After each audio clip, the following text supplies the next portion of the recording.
Now today's topic is adiabatic demagnetizations. Adiabatic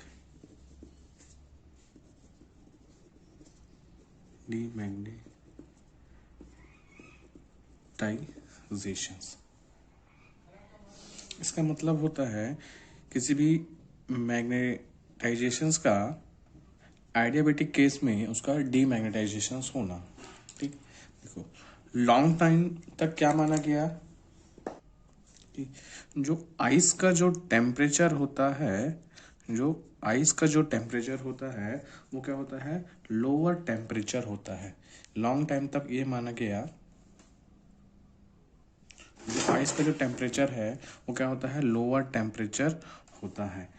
ठीक, जिसको क्या बोलते हैं, आइस पॉइंट भी बोलते हैं इसको। इसको क्या बोलते हैं, आइस पॉइंट भी बोलते हैं, या टेम्परेचर ऑफ आइस। ठीक, ये जीरो से निगेटिव क्या बोलते हैं, आइस पॉइंट और टेम्परेचर ऑफ आइस पॉइंट। ठीक, आफ्टर क्या हुआ, बहुत समय बाद ये पता चला कि जो आइस टेम्परेचर है ये लोअर टेम्परेचर नहीं होता, इससे भी बिलो 1 केल्विन टेम्परेचर, और इससे बिलो 1 केल्विन टेम्परेचर होता है। ठीक, और ये इस कितना लो टेम्परेचर होता है, इस आइस टेम्परेचर से कितना होता है, लो टेम्परेचर होता है, वो होता है -273 सेंटीग्रेड। इतना लो टेम्परेचर होता है।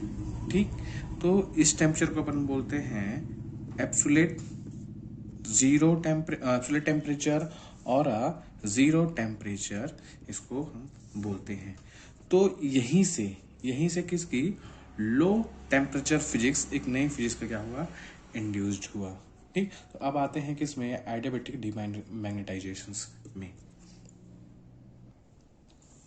है ना। तो देखिए, तो इन 1926 में डी बाय और जियाग ने, है ना, डी बाय एंड जियाग ने ये इंडिपेंडेंटली ये पॉइंट आउट किया कि जो लोअर टेम्परेचर होता है ना, जो लोअर टेम्परेचर होता है below 1 kelvin, below 1 kelvin can be achieve by किससे, आइडियाबेटिक डीमैग्नेटाइजेशन से अचीव कर सकते हैं। किसमें, पैरामैग्नेटिक सब्सटेंस में, किसी भी पैरामैग्नेटिक सब्सटेंस में। ठीक, तो जो पैरामैग्नेटिक सब्सटेंस होता है और सॉल्ट जो होता है, इसके लिए यूज करते हैं हम गैडोलिनियम सल्फेट। ठीक, जो जिस सब्सटेंस का या जिस मटेरियल का हम यूज करते हैं वो सब्सटेंस है गैडोलिनियम सल्फेट। ठीक, तो ये गैडोलिन जो सल्फेट होता है इसका फॉर्मूला GdSO4 ट्वाइस 8H2O इतना होता है। ठीक, तो आइडियाबेटिक डीमैग्नेटाइजेशन से हम लोअर टेम्परेचर अचीव कर सकते हैं, किसमें, पैरामैग्नेटिकल सॉल्ट में। ये किसने बताया, 1926 में डी बाय और जियाग ने ये बताया। तो अब आते हैं इसके हम प्रिंसिपल पर। ठीक, इसका प्रिंसिपल क्या था। ठीक है, तो देखो, इस प्रिंसिपल को जानने से पहले हम बात करते हैं किसी भी एटम के बारे में, किसी भी एटम के न्यूक्लियस के बारे में। ठीक, कोई भी एटम है, कंसीडर कोई एटम जिसका न्यूक्लियस है। ठीक, ये न्यूक्लियस है जिसमें क्या होते हैं, प्रोटॉन होते हैं और न्यूट्रॉन्स होते हैं। ठीक, और इलेक्ट्रॉन्स क्या होता है, इसके आउटर मोस्ट ऑर्बिट में क्या करता है, सर्कुलर पाथ में मोशन करता रहता है।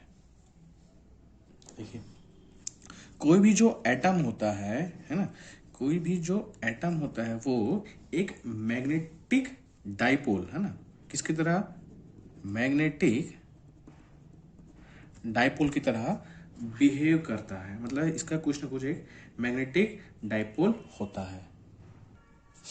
ये कोई चार्ज पार्टिकल है, electron is a charge particle.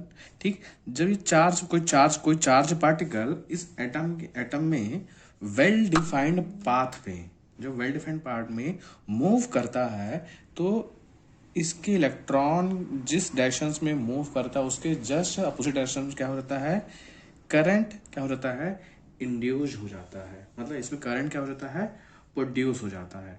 ठीक, तो इस करंट के प्रोड्यूस होने का क्या क्या होता है, जो एटम्स जो होते हैं, ये एटम्स, इनका जो अपर सरफेस है, this is upper surface of atom, this is upper surface of atom, तो वो एक नॉर्थ, इसमें क्या होता है, नॉर्थ पोल की तरह काम करता है ये एक।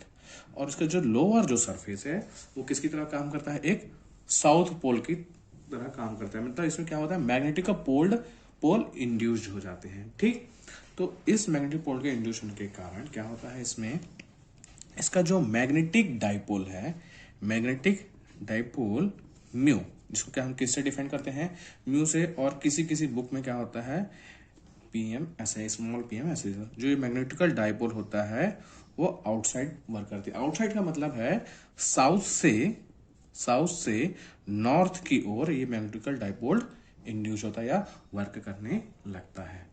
ठीक, अब बात करते हैं इस आइडियाबैटिक डीमैग्नेटाइजेशन के प्रिंसिपल की। ठीक, इसमें देखो, this is any paramagnetic substance, this is any paramagnetical substance. ठीक, ये जो पैरामैग्नेटिकल सब्सटेंस होते हैं, इसमें क्या होता है, मैग्नेटिकल डाइपोल्स, दैट मीन्स इसमें जो नंबर्स ऑफ इलेक्ट्रॉन्स होते हैं वो कैसे होते हैं, ऑड होते हैं। ऑड होते हैं, दैट मीन्स इसका कुछ ना कुछ डाइपोल मूवमेंट होता है, इसका मैग्नेटिकल डाइपोल मूवमेंट कुछ ना कुछ होता है। मतलब ये जो मैग्नेटिकल सब्सटेंस है behave like a small magnet और मैग्नेटिक डाइपोल। ठीक, और ये जो magnetical dipole, this is any magnetical dipole. ठीक, this is any magnetical dipole. और ये जो मैग्नेटिकल डाइपोल होते हैं इस पैरामैग्नेटिकल सब्सटेंस में रैंडमली ओरिएंटेड होते हैं। मतलब इनका जो डायरेक्शंस होता है, ठीक, ये ऐसे होते हैं, कुछ ऐसे होते हैं, कुछ ऐसे होते हैं, ऐसे। मतलब इनका जो डायरेक्शंस होता है वो सेम नहीं होता, अलग अलग डायरेक्शंस में होता है। ठीक, तो इनके कारण क्या होता है, जो इनका जो नेट मैग्नेटिक मूवमेंट जो होता है वो क्या होता है, जीरो होता है। ठीक, ये रैंडमली ओरिएंटेड, ये डाइपोल क्या होता है, रैंडमली ओरिएंटेड होने के कारण इनका मैग्नेटिक मूवमेंट वो क्या होता है, जीरो होता है। ठीक, that means absence of external magnetical field में, जब हम इसमें मैग्नेटिकल फील्ड अप्लाई नहीं कर रहे हैं तो इसका डाइपोल मोमेंट क्या होता है, जीरो होता है। अब केस देते हैं, this is any paramagnetic substance. ठीक, कब, जब हम इसमें क्या करते हैं, मैग्नेटिक फील्ड अप्लाई करते हैं, एक्सटर्नल मैग्नेटिकल फील्ड अप्लाई करते हैं, तो क्या करते हैं, ये मैग्नेटिकल फील्ड के डायरेक्शंस में ये जो डाइपोल है, मैग्नेटिक डाइपोल, जिनका ओरिएंटेशन डायरेक्शन क्या है, अलग अलग है। जैसे हम उसमें मैग्नेटिकल फील्ड अप्लाई करते हैं तो उनका जो डायरेक्शंस हो जाता है, मैग्नेटिकल डाइपोल का जो डायरेक्शंस हो जाता है वो क्या होता है, एक ही डायरेक्शंस में ये आ जाते हैं। ठीक, एक डायरेक्शन में आ जाते हैं, दैट मीन्स इनका जो टेम्परेचर है कुछ क्या होता है, इंक्रीज हो जाता है। मतलब ये जो एक्सटर्नल मैग्नेटिकल फील्ड हम लोग लगा है, एज अ वर्क डन इसमें जब होता है, ये मैग्नेटिकल फील्ड इनमें जो वर्क डन करता है तो क्या होता है, ये मैग्नेटिक डाइपोल एक मैग्नेटिकल फील्ड के डायरेक्शंस में आ जाते हैं। ठीक, दैट मीन्स मैग्नेटिकल फील्ड लगाना मतलब हम इस पे वर्क कर रहे हैं। मतलब इसमें क्या होता है, थोड़ा टेम्परेचर भी इंड्यूस होता है। यही टेम्परेचर जो इंड्यूस होता है वो उनको क्या करता है, मैग्नेटिकल फील्ड इन मैग्नेटिकल डाइपोल्स को मैग्नेटिकल फील्ड के डायरेक्शंस में लाता है। ठीक, इफ केस हम इसमें से अगर मैग्नेटिकल फील्ड हटा दें, इस कंडीशन में जब ये इनका डायरेक्शन मैग्नेटिकल फील्ड के डायरेक्शन में है, तो इस कंडीशन में जब हम मैग्नेटिकल फील्ड को हटा देते हैं तब क्या होता है, तो ये जो एटम्स है ना अपने प्रीवियस स्टेट अचीव करने लगते हैं। तो अचीव करने लगते हैं तो क्या होता है, ये जो सब्सटेंस है, इनके जो सब्सटेंस हैं इनके द्वारा क्या होता है, वर्क डन किया जाता है। ठीक, ये वर्क डन किसके कारण होता है, जो मतलब ये इनकी जो इंटरनल एनर्जी है, थर्मल एजिटेशन एनर्जी, जब से हम इसे मेडिकल फैट आता है, थर्मल एजिटेशन एनर्जी के कारण ये क्या करते हैं, इनमें कुछ ये वर्क डन करते हैं। अब क्या करते हैं, सब्सटेंस वर्क डन करते हैं और ये कहते हैं अपने प्रीवियस स्टेट में आते हैं। और ये जो प्रोसेस होता है वो कैसा होता है, आइडियाबेटिकली कंडीशंस में होता है। मतलब जैसे ही हमने इसमें मेडिकल फील्ड लगाया तो इसकी इंटरनल टेम्परेचर है, वो टेम्परेचर क्या होती है, इंक्रीज होने लगती है। ये एक्सटर्नल है ना, एक्सटर्नल मेडिकल फील्ड है, उसके कारण क्या होता है, इसकी टेम्परेचर इंक्रीज होने लग सकती है। ठीक, और ये क्या होते हैं, एक डायरेक्शन में हो जाते हैं। ठीक, इन मैग्नेटिक डायपोल। फिर जैसे हम इसमें मैग्नेटिकल फील्ड हम हटाते हैं तो मैग्नेटिकल हटाने के कारण क्या करते हैं, ये जो डाइपोल्स हैं वो अपने प्रीवियस स्टेट में आते हैं। तो इनको प्रीवियस स्टेट में आने के लिए ये जो टेम्परेचर है उसको अपना इंटरनल एनर्जी उनका यूज करते हैं। तो इंटरनल एनर्जी जब उनका यूज करते हैं तो टेम्परेचर है वो क्या होती है, डिक्रीज होने लगती है। तो डिक्रीज होने लगती है और कैसी, आइडियाबेटिकली केस में डिक्रीज होने लगती है। ठीक, तो ये जो इफेक्ट है टेम्परेचर का बढ़ना और टेम्परेचर का कम होना, ठीक, उसको बोलते हैं मैग्नेटो कैलोरिक इफेक्ट, है ना, magneto caloric, magneto caloric effect. ठीक, इसको बोलते हैं मैग्नेटिक कैलोरी इफेक्ट। और ये टेम्परेचर का जो कम होना वो किस कंडीशन में होता है, आइडियाबेटिकली कंडीशन में कम होता है। मतलब ये जो मैग्नेटाइजेशन हुआ उसका आइडियाबेटिकल कंडीशन में क्या हो रहा है, डीमैग्नेटाइजेशन हो रहा है, जिसके कारण क्या मिलता है हमको, लोअर टेम्परेचर अचीव हमको होती है। चलो अब देखते हैं इसका एपरेटस कैसे होता है। ठीक, how to work apparatus.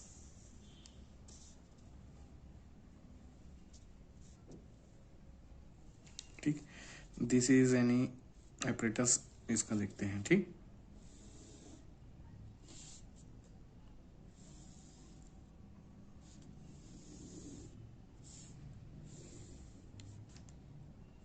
This is a Dewar flask, Dewar flask. ठीक, एक देवर फ्लास्क ये होता है और इसके अंदर एक फ्लास्क और यूज करते हैं। ठीक, this is the another Dewar flask.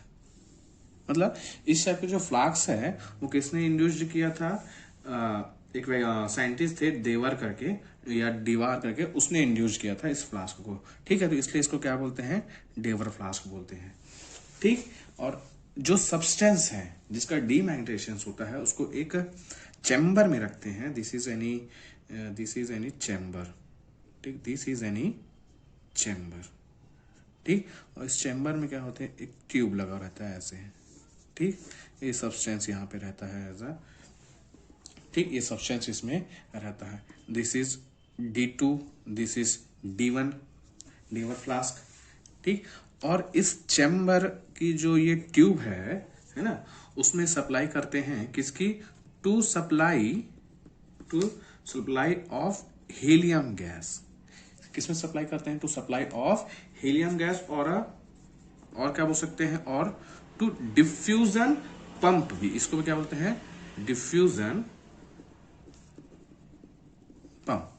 ठीक, और ये जो D1 फ्लास्क है, D1 जो फ्लास्क है उसमें लिक्विड फॉर्म में भरी रहती है। ठीक, इसकी लिक्विड रहता है इसका, हीलियम का। ठीक, और इस D2 फ्लास्क में, है ना, इस D2 फ्लास्क में लिक्विड रहता है किसका, हाइड्रोजन का लिक्विड फॉर्म में रहता है। ठीक, और जो लिक्विड फॉर्म में, ठीक, अब इसमें क्या लगाना है हमको, हाई मैग्नेटिकल फील्ड और मैग्नेटिकल फील्ड अप्लाई करना है।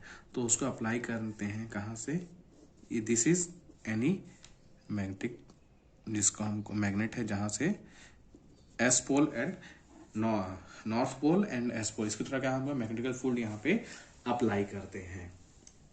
ठीक, तो ये जो इस ट्यूब में और इस फ्लास्क में जो लिक्विड जो भरे हैं उनका वर्क क्या होता है, जो थर्मली इंसुलेटेड। ठीक, इनका वर्क होता है थर्मली इंसुलेटेड, मतलब सराउंडिंग टेम्परेचर का इसमें कोई इफेक्ट नहीं होने देते ये जो लिक्विड भरे हैं। देखो फर्स्ट ऑफ ऑल क्या करते हैं, ये जो स्पेसिमेन है और अ पैरामैग्नेटिज्म स्पेसिमेन, ठीक, तो क्या करते हैं हम इसमें हम हीलियम गैस सप्लाई करते हैं। हीलियम गैस सप्लाई करने के साथ क्या करते हैं, जो हीलियम जो गैस होता है लो टेम्परेचर पर, है ना, हीलियम गैस लो टेम्परेचर पर हीट का सबसे अच्छा कंडक्टर होता है, ठीक।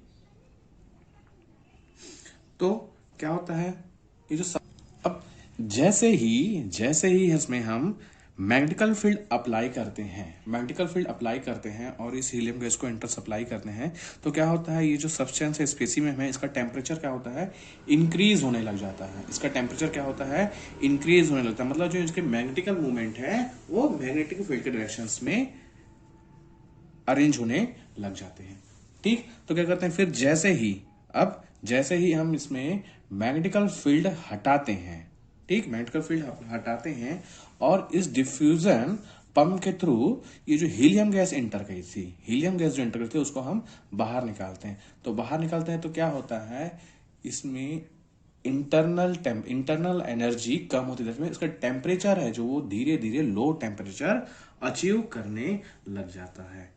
इसको जैसे ही हम इसको डिफ्यूजन पंप से ये हीलियम गैस को हम क्या करते हैं, बाहर निकालते हैं। देखो हीलियम गैस का इंटर इसलिए किया जाता है कि इसका टेम्परेचर जैसे मैग्नेटिकल फील्ड लगाने से जैसे ही टेम्परेचर बढ़ता है तो ये हीलियम लिक्विड है, इसके साथ कोई भी इंटरेक्शन ना हो इसका, ठीक, इस सब्सटेंस का इसके साथ कोई भी इंटरेक्शन ना हो, ठीक। इसी कारण क्या आते हैं, हम हीलियम गैस यहाँ पे सप्लाई करते हैं। अब जैसे ही मैग्नेटिकल फील्ड हटाते हैं तो हीलियम गैस को हम बाहर निकालते हैं, तो क्या होता है, ये जो सब्सटेंस है, ठीक, इसका टेम्परेचर धीरे धीरे कम होने लगता है। और ये जो प्रोसेस जो होता है वो कैसा होता है, आइडियाबेटिकली होता है। तो मतलब दैट मीन्स क्या हुआ, यहाँ पे इसका मैग्नेटाइजेशन डीमैग्नेटाइजेशन होना, वो कैसा डीमैग्नेटाइजेशन होने लगा, आइडियाबेटिकली डीमैग्नेटाइजेशन हुआ, ठीक। तो और इसके ऊपर क्या करते हैं, अब इसके टेम्परेचर को मेजर करना है। तो टेम्परेचर को मेजर करने के लिए क्या करते हैं, इस ट्यूब के एक क्वाइल लपेट देते हैं, ठीक, ऐसा क्वाइल ऐसे ऐसे करके, और उसको टेम्परेचर को मेजर कर सकते हैं। तो उसके थ्रू क्या कर सकते हैं, इस सब्सटेंस का मैग्नेटिक सब्सिस्टिबिलिटी निकाल सकते हैं। बिकॉज पैरामैग्नेटिकल जो सब्सटेंस होता है उसकी जो मैग्नेटिकल सब्सिस्टिबिलिटी होती है वो क्या होती है, एब्सोल्यूट टेम्परेचर के एंटी प्रोपोर्शनल टू होती है। इसको क्या बोलते हैं अपन, क्यूरी लॉ बोलते हैं, ठीक। तो इसके द्वारा this is apparatus of getting the low temperature from the using of adiabatic demagnetizations. Okay, thank you. अब बात करते हैं हम adiabatic डीमैग्नेटाइजेशन की थ्योरी की। इसमें क्या होता है, जो पैरामैग्नेटिक सब्सटेंस जो होते हैं उनका मैग्नेटिकल डाइपोल जो होता है, उनका जो अरेंजमेंट जो होता है वो कैसा होता है, डिफरेंट डायरेक्शंस में रहते हैं, कुछ ऐसे जिनके कारण क्या होता है, इनका मैग्नेटिकल डाइपोल जीरो होता है। क्या होता है, जीरो होता है। जब जैसे ही हम इसमें मैग्नेटिकल फील्ड लगाते हैं तो इनका डायरेक्शंस कैसे हो जाता है, एक सेम डायरेक्शंस में ऐसे अरेंज हो जाते हैं मैग्नेटिकल फील्ड के डायरेक्शंस में, ठीक। तो इस मैग्नेटिकल फील्ड के द्वारा इन पैरामैग्नेटिकल सॉल्ट में जो वर्क डन जो किया जाता है, तो वर्क डन होगा dW is equal to beta into di, where di is a intensity of magnetizations, ठीक। अब इस केस में जैसे ही हम मैग्नेटिकल फील्ड हटा देते हैं, that means when magnetic field is switched off, ठीक। तो क्या होता है, इस पैरामैग्नेटिकल सब्सटेंस का जो टेम्परेचर कम होता है वो उसके द्वारा, मतलब इस पैरामैग्नेटिकल सब्सटेंस के द्वारा वर्क किया जाता है। तो work done by paramagnetical substance, तो उस केस में वर्क डन कितना हो जाएगा, D W is equal to B dot D I, और यहाँ इंटरनल एनर्जी कम हो रही है उसका, वो किसके द्वारा, पैरामैग्नेटिकल सॉल्ट के हो रही है, वो इसके इंटरनल एनर्जी के कारण हो रही है, मतलब पैरामैग्नेटिकल सब्सटेंस के द्वारा वहां पे वर्क किया जा रहा है, तो इसलिए यहाँ क्या आएगा, negative science. Consider this is equation number 1 from using from first law of thermodynamics. ठीक, फर्स्ट लॉ ऑफ क्या बोलता है, D Q is equal to क्या होता है, D Q is equal to D U, this is first law of thermodynamics. Consider this is equation number 2 and we know that work done is equal to PdV, इसकी value इतनी होती है, तो put this value from equation number 2, then what we get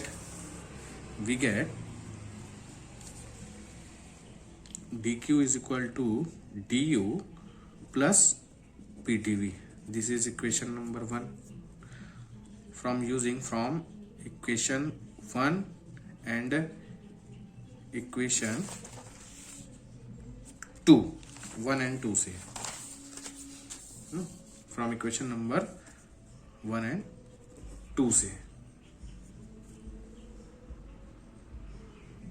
1 and 2 से देखें तो क्या होगा, D Q is equal to D U minus अपने पास डी डब्ल्यू कितना है, D W minus B dot D I है, इतना है, तो यहाँ पे minus B dot D I, माने कि इक्वेशन नंबर, इसको नाम दे दो इक्वेशन नंबर 4। तो इस इक्वेशन नंबर 4 और 3 से,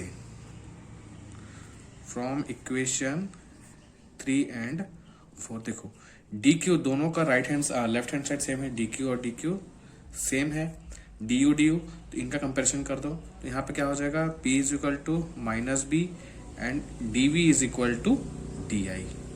ठीक, इसका कंपेयर करने पर ठीक इतना आ जाएगा। अब now using from Maxwell third equation है ना, थर्मोडायनेमिक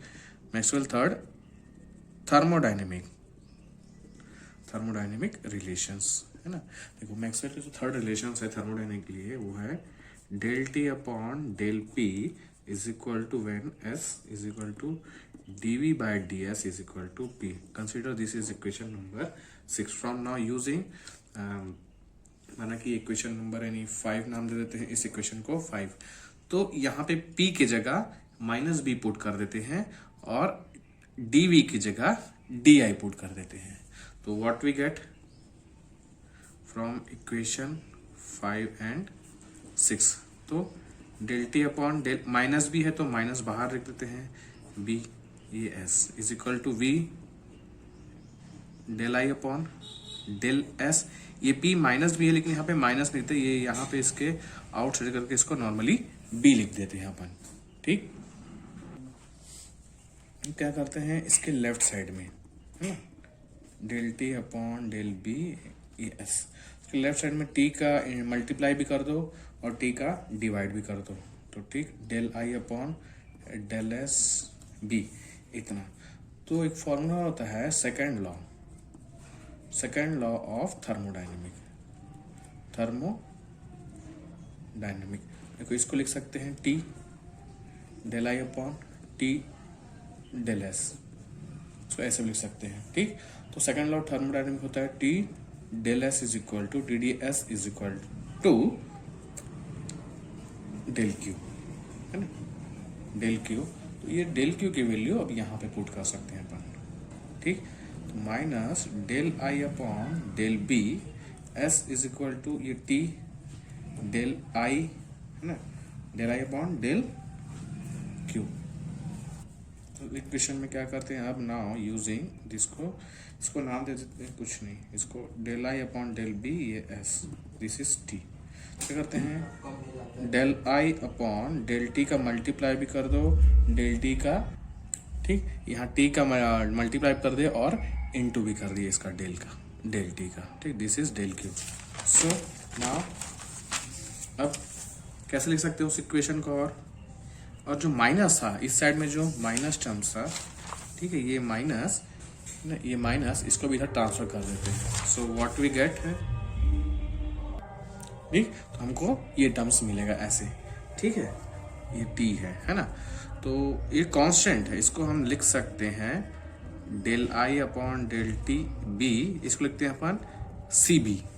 कांस्टेंट एक ऐसा है, स्पेसिफिक हीट ऑफ कांस्टेंट है ना। C B is a specific heat constant, ठीक। यहां से होता है del D upon del T upon del B and entropy ऐसे इज अ कांस्टेंट, ठीक। अब इसको नाम देते हैं अपन इक्वेशन नंबर 8, है ना। इक्वेशन नंबर 6 हो गया, है ना। इक्वेशन नंबर ये 7 नाम है ना, 7। इक्वेशन नंबर हो गया 8, ठीक। Now from Curie law, Curie law क्या पता है अपने को, magnetic susceptibility I is equal to constant T, sorry C upon absolute temperature T, इतना पता है। इसको नाम देते क्वेश्चन नंबर 10। एक रिलेशन और होता है, magnetic susceptibility C is equal to mu 0 I upon B, एक रिलेशन और ये भी होता है, ठीक। तो ये दोनों के इक्वेशन के लेफ्ट हैंड साइड सेम है तो राइट हैंड साइड भी सेम हो जाएगा। Now from equation 9 and 10 we get what we get, xi c by t is equal to mu 0 I upon b। यहाँ से आप अपन I की वैल्यू निकाल लेते हैं तो क्या हो जाएगा, I is equal to B C upon mu 0 t, ये ऐसा, ठीक। अब अपने को क्या टर्म चाहिए, del I upon del T चाहिए, तो इसको क्या कर दो, t के रिस्पेक्ट में वन टाइम डिफरेंशिएट कर दो। क्या कर देते हैं, इसको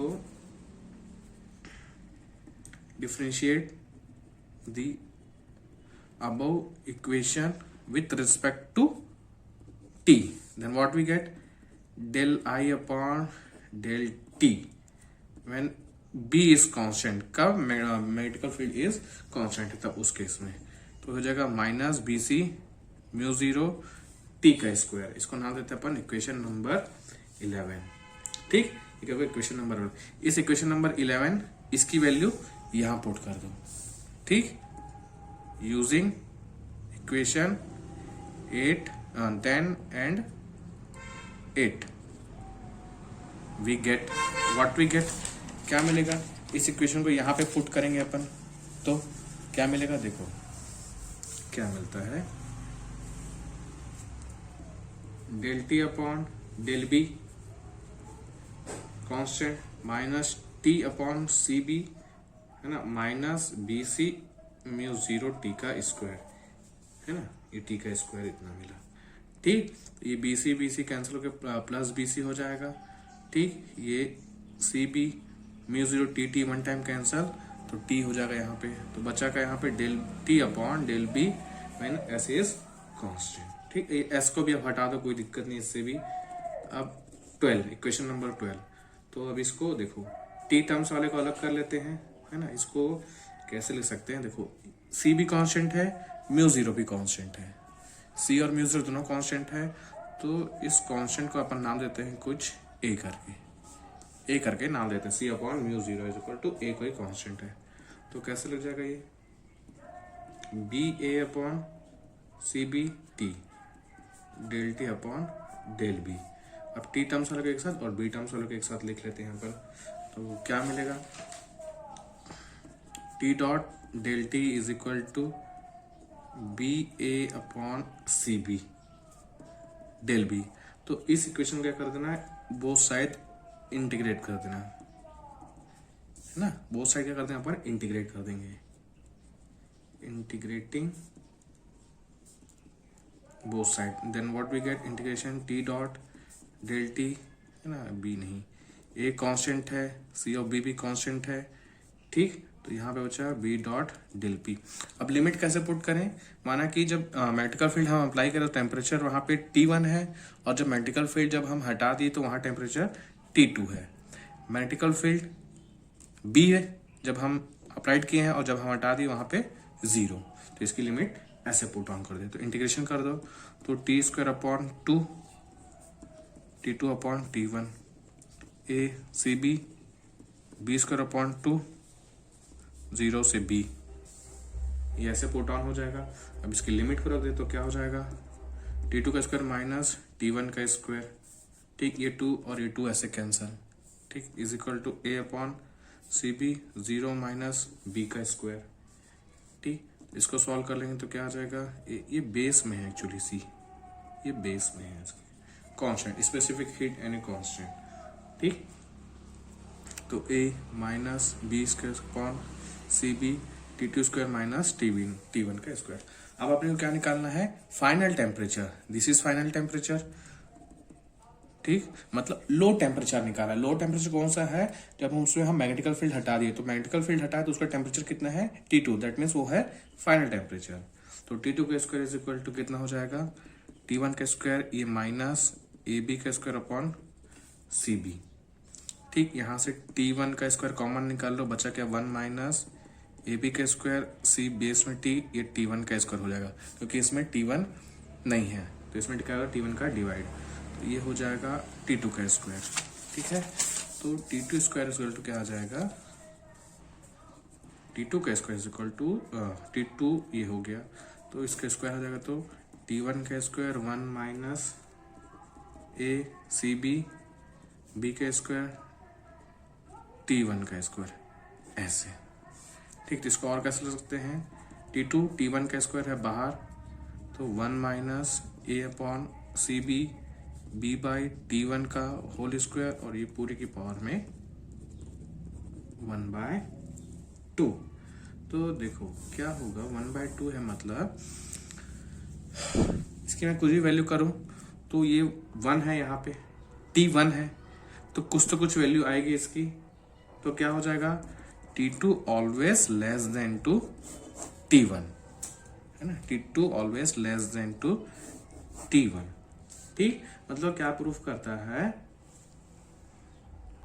मतलब जैसे ही हम इसमें से मैग्नेटिकल फील्ड हम हटा देते हैं, मैग्नेटिकल फील्ड हम रिड्यूस कर देते हैं और हटा देते हैं, है ना, मतलब B to 0 मैग्नेटिकल फील्ड हम हटा दे रहे हैं, तो उस केस में क्या होता है, इसका जो टेम्परेचर है वो क्या होने लगता है, रिड्यूस होने लगता है, ठीक। किस केस में, इफ B1 इंक्रीज, अगर हम ऐसा प्रैक्टिकल देखें, B1 हम बढ़ाएंगे तो ये नेगेटिव का मतलब T2 कम होते जाएगा, ठीक। और T1 को हम कम करते जाए तो भी क्या होगा, T2 कम हो जाएगा, मतलब B1 बढ़ेगा तो T2 कम होगा, T1 कम होगा तो भी T2 कम होते जाएगा, ठीक। तो ये है इक्वेशन, ये है इसका थ्योरेटिकली। Thank you.